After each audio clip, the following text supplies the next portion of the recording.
La véritable force de la Croix-Rouge et du mouvement dans lequel la Croix-Rouge française est intégrée, c'est de pouvoir intervenir tout au long du parcours migratoire, à la fois dans les pays de départ, dans les pays de transit et dans les pays d'accueil des personnes migrantes. Elle va mener du coup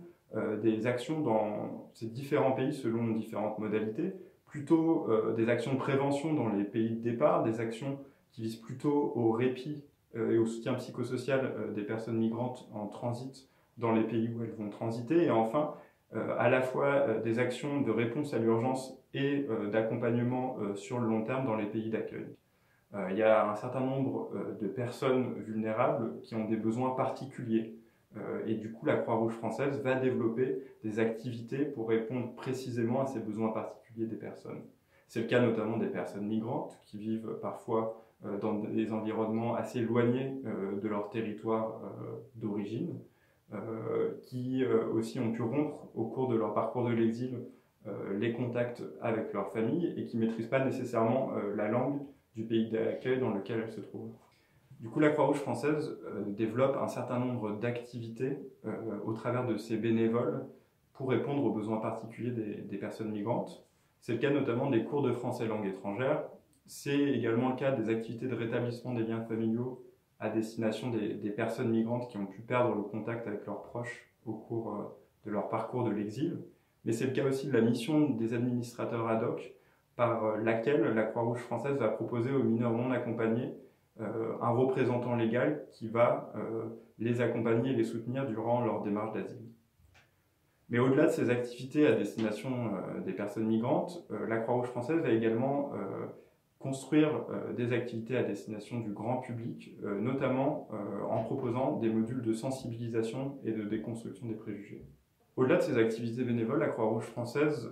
va gérer un certain nombre de dispositifs via ces établissements pour l'accueil et l'intégration des demandeurs d'asile et des réfugiés. Elle gère actuellement 48 dispositifs qui permettent d'accueillir près de 4300 personnes